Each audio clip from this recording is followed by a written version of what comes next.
अक्सर लोगों के मन में यह सवाल आता है कि जब रावण कैलाश पर्वत उठा सकता है तो शिव का धनुष कैसे नहीं उठा पाया, और भगवान राम ने कैसे उस धनुष को उठाकर तोड़ दिया। आइए इस सवाल का जवाब जानते हैं। भगवान शिव का ये धनुष बहुत ही शक्तिशाली और चमत्कारिक था। शिव ने जिस धनुष को बनाया था, उसकी टंकार से ही बादल फट जाते थे और पर्वत हिलने लगते थे। ऐसा लगता था मानो भूकंप आ गया हो। ये धनुष बहुत ही शक्तिशाली था। इसी के एक तीर से त्रिपुरासुर की तीनों नगरियों को ध्वस्त कर दिया गया था। इस धनुष का नाम पिनाक था। देवी और देवताओं के काल की समाप्ति के बाद इस धनुष को देवराज इंद्र को सौंप दिया गया था। देवताओं ने राजा जनक के पूर्वज देवराज को दे दिया। राजा जनक के पूर्वजों में निमि के ज्येष्ठ पुत्र देवराज थे। शिव धनुष उन्हीं की धरोहर स्वरूप राजा जनक के पास सुरक्षित था।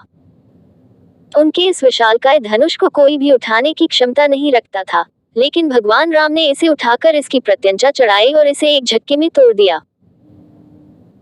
गुरु विश्वामित्र जनक जी को बेहद परेशान और निराश देखकर श्री राम जी से कहते हैं कि हे पुत्र श्री राम, उठो और भव सागर रूपी इस धनुष को तोड़कर जनक की पीड़ा का हरण करो। इस धनुष को उठाने के लिए शक्ति की नहीं बल्कि प्रेम और निरंकार की जरूरत थी। यह मायावी और दिव्य धनुष था। उसे उठाने के लिए दैवीय गुणों की जरूरत थी। कोई अहंकारी उसे नहीं उठा सकता था। रावण एक अहंकारी मनुष्य था। वह कैलाश पर्वत तो उठा सकता था, लेकिन धनुष नहीं। धनुष को तो वह हिला भी नहीं सकता था। वह धनुष के पास एक अहंकारी और शक्तिशाली व्यक्ति का घमंड लेकर गया था। रावण जितनी उस धनुष में शक्ति लगाता, वह धनुष और भारी हो जाता था। वहां सभी राजा अपनी शक्ति और अहंकार से हारे थे। जब प्रभु श्री राम की बारी आई तो वे समझते थे कि यह कोई साधारण धनुष नहीं बल्कि भगवान शिव का धनुष है। इसीलिए सबसे पहले उन्होंने धनुष को प्रणाम किया। फिर उन्होंने धनुष की परिक्रमा की और उसे संपूर्ण सम्मान दिया।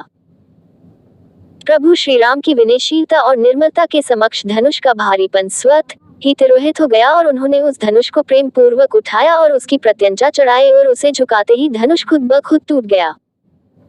कहते हैं कि जिस प्रकार सीता शिवजी का ध्यान कर सहज भाव बिना बल लगाए धनुष उठा लेती थी, उसी प्रकार श्री राम ने भी धनुष को उठाने का प्रयास किया और सफल हुए।